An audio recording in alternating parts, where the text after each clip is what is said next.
ஒரே பானையாக வச்சுருக்காங்க. ஏதாவது சமைக்க சொல்ல போகிறாங்களா? மிஸ் வந்துட்டாங்கடா. ஸ்டூடெண்ட்ஸ், இன்றைக்கி ஒரு காம்படிஷன் நடக்க போகுது. என்னன்னு பார்த்தீங்கன்னா பாட் பெயிண்டிங் பண்ண போகிறோம்.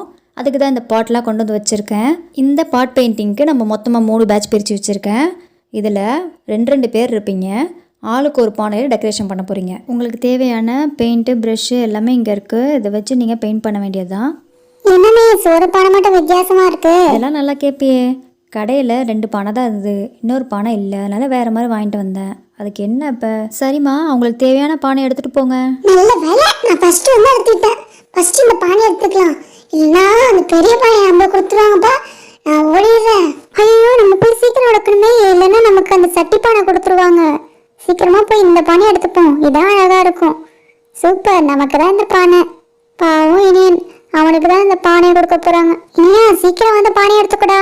இந்த பண்டி, சீக்கிரமா போய் அந்த பானையை எடுன்னு சொல்லிட்டே இருக்கிறேன். ஏன் காதுல வந்துறியா? அப்படியே உட்காந்துருக்கியே. டேய் இனியா, என்னடா என்னை குறை சொல்லிட்டு இருக்க? அந்த ஓரத்தில் உட்காந்துருக்கு, அது நீ தானே. நீ ஃபர்ஸ்ட் போய் உனக்கு தேவையான பானை எடுக்க வேண்டியதானே. என்னையே சொல்லிட்டு இருக்க? உன்கிட்ட போய் சொன்ன பாரு, என்ன அடிக்கணும். ஐயோ, கடைசியில நமக்கு இந்த சட்டி பானை தான் கிடைச்சதா? நல்ல நல்ல பானையெல்லாம் அவங்க எடுத்துட்டு போயிட்டாங்க. நம்ம இதை வச்சு எப்படிதான் பெயிண்ட் பண்ண போறோமோ தெரியல. நம்பிக்கை விடாதடா இனியா. இதை வச்சு நீ பாரு, பிரைஸை வாங்கி ஆகணும். என்னடா இது, கடைசியில் உனக்கு மீன் குழம்பு வைக்கிற பானையை கொடுத்துட்டாங்க. இந்த பாரு, உன் மேலே நான் பெரிய கோவத்தில் இருக்கேன். உன்னால இந்த மாதிரி ஆனிச்சு. இல்லைன்னா ஃபர்ஸ்டே போய் நல்ல பானையை எடுத்துட்டு வந்திருக்கலாம். பேசாம வாயை மூடிட்டுரு. இதை வச்சு நம்ம போய் ஜெயிச்சே ஆகணும்னு சொல்லிட்டேன். ஓகேம்மா, நீங்கள் எல்லோரும் பெயிண்ட் பண்ண ஆரம்பிக்கலாம். ஃபஸ்ட்டு யார் முடிக்கணும்னு சொல்லி போட்டு அடிக்காதீங்க. அழகாக யார் பண்ணுறீங்களோ அவங்களுக்கு தான் ப்ரைஸ். ஓகேவா? ஓகே. சரிம்மா, எல்லாம் பெயிண்ட் பண்ண ஆரம்பிங்க. நான் கொஞ்ச நேரம் கழித்து வரேன். அப்புறம் என்ன இனியா, நீ ஆசைப்பட்ட பானையே கிடச்சிருச்சு. சூப்பராக பெயிண்ட் பண்ணு. நான் ஃபர்ஸ்ட் இந்த பாட்டில் பிங்க் கலர் தான் அடிக்க போகிறேன். நான் ஏன் பிங்க் கலர் அடிக்க போகிறேன்னு தெரியுமா? ஏன்னா உனக்கு பிங்க் கலர் தான் பிடிக்கும். இதே தானே ஸ்கூலுக்கு வந்தது எது சொல்லிட்டு இருக்க? இந்த பிங்க்கு பிங்க் பிடிக்கும்னு. ஹே இனியா, பாரு எவ்வளோ சூப்பராக பெயிண்டிங் பண்ணிட்டு இருக்கேன். நீ அது கூட பண்ணல, நீ வேலையை மட்டும் பாரு. இங்க பார்த்தல, நான் பேசிக்கிட்டே என் வேலையை முடிச்சிட்டேன். ஒயிட் கலர் அடிச்சிருக்கேன் பார்த்தியா? எவ்வளவு சூப்பரா இருக்குன்னு பாரு. இப்போ இந்த இனியனோட ஸ்டைலை பாருங்க. இந்த மாதிரி ஒரு ஸ்பாஞ்சை நான் கட் பண்ணி எடுத்திருக்கேன். அதை ஒரு குச்சியில் இன்சர்ட் பண்ணிக்கிறேன். அதுக்கப்புறமா அந்த ஸ்பாஞ்சை பிளாக் கலரில் டிப் பண்ணிட்டு இந்த பாட் மேலே நான் ப்ரெஸ் பண்ணுறேன். இப்போ ஃபர்ஸ்ட் ரோவை நான் முடிச்சிட்டேன். செகண்ட் ரோவும் அதே மாதிரி பண்ண போகிறேன். இப்போ நான் செகண்ட் ரோவை ஃபினிஷ் பண்ணிட்டேன். நெக்ஸ்ட்டு ரெட் கலர் எடுத்துக்கிட்டு அதில் வந்து இந்த மாதிரி சின்னதாக டாட் வைக்க போகிறேன்.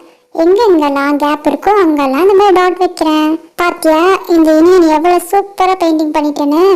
கொஞ்ச நேரத்தில் எல்லாத்தையும் முடிச்சிட்டேன். பார்த்தியா, நீங்களும் இன்னும் உட்காந்து தண்ணீரிட்டு இருக்கீங்க. நான் என்னோட பெயிண்டிங்கும் முடிச்சிட்டேன். கண்டிப்பாக எனக்கு தான் ப்ரைஸ் கிடைக்க போகுது. சூப்பராக இருக்குது எல்லோ கலரு. நான் இப்போ அழகான ஒரு ஸ்மைலி வரைய போகிறேன். அதுக்கு இந்த மாதிரி பிளாக் கலர் யூஸ் பண்ணி ஐஸ் வரைய போகிறேன். இப்போ நம்மளோட ஸ்மைலி பாட்டுக்கு நான் வந்து வாய் வரைய போகிறேன்.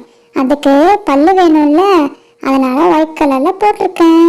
இப்போ நம்மளோட வாயோட அவுட்லைன் வரைய போறோம். நம்ம ஸ்மைலி அழகா சிரிக்குது, அதோட நாக்கெல்லாம் தெரியுது பாருங்களேன். எப்படி நம்மளோட ஸ்மைலி பாட். ஹே ஸ்ரேயா, உன்னை என்ன பாட் பெயிண்டிங் பண்ண சொன்னாங்களா, இல்லைன்னா பூசணிக்கால பொம்மை வரைஞ்சிக்க சொன்னாங்களா? ஸ்மைலியை வரைகிறேன்னு சொல்லிட்டு நல்ல பூசணிக்காய் பொம்மையை வரைஞ்சி வச்சிருக்கு பாரு.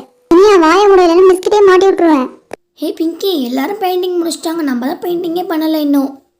ஹே இனியா, நீ பாரு, நீ கண்ணு வச்சதால இந்த மாதிரி என்னோட கலர் மாறிட்டு பிங்க் கலர்ல இருந்து ரெட் கலர்ல மாறிட்டு. பிங்கி, இந்த வேஸ்ட் சின்ன டைம் வேஸ்ட் பண்ணிட்டு இருக்காது. வா நம்ம பெயிண்டிங் பண்ணுவோம். ஆமா ரோஜா, நீ சொல்றது கரெக்டு தான். வா நம்ம சீக்கிரமா பெயிண்டிங் பண்ணி முடிப்போம். ஃபர்ஸ்ட் நான் பட்ஸ் எடுத்துட்டு அதில் எல்லோ கலர் டாட்ஸ் வச்சுக்கிறேன். அதுக்கப்புறம் ரொக்கிய ஒயிட் கலர் டாட்ஸ் வச்சுக்கிறேன். வா, எவ்வளோ சூப்பராக இருக்கு பார்த்தீங்களா? அடுத்து நெக்ஸ்ட் சொல்லலாம், இந்த மாதிரி ஒயிட் பெயிண்ட் தொட்டுட்டு அப்படியே போட்டு டாட் டாட்டாக வைக்கிறேன். பாருங்க எவ்வளோ சூப்பராக இருக்கு, ட்ரெடிஷ்னலாகவும் இருக்குல்ல. அதுக்கு நடுவில் இந்த மாதிரி எல்லோ கலர் வைக்கிறேன். எவ்வளோ சூப்பராக இருக்கு பார்த்தீங்களா? ஏய், எல்லாம் பெயிண்ட் பண்ணி முடிச்சிட்டிங்களா? இந்த பெயிண்டிங் யாருப்பா பண்ணது? நல்லா இருக்கே. மிஸ், நானும் இனியனும் சேர்ந்து இந்த பான் பெயிண்டிங் பண்ணோம் மிஸ். ஏய், நல்லா பண்ணியிருக்கீங்கடா. இந்த பாட்டு யாருப்பா பண்ணது? செம்மையாக இருக்குது, ரொம்ப அழகாக இருக்குது, ட்ரெடிஷ்னலாகவும் இருக்குது. மிஸ், நானும் பிங்கியும் தான் அந்த பாட் பெயிண்டிங் பண்ணோம். அப்படின்னா இந்த ஸ்மைலி பானையை செஞ்சது ஸ்ரேயாவும் வள்ளியும் தானே? ரொம்ப நல்லா இருக்குமா? இந்த பெயிண்டிங் காம்படிஷனில் யார் வின் ஆனாங்கன்னு பார்த்தீங்கன்னா, ரொம்ப அழகாகவும் நீட்டாகவும் ஃபினிஷ் பண்ணியிருக்கிற நம்ம ரோஜாவும் பிங்கியும். இந்த 3 பாட்டில் எது ரொம்ப பிடிச்சிருக்குன்னு சொல்லி நீங்களே கமெண்ட் செக்ஷனில் சொல்லுங்கள், நானும் தெரிஞ்சுக்கிறேன்.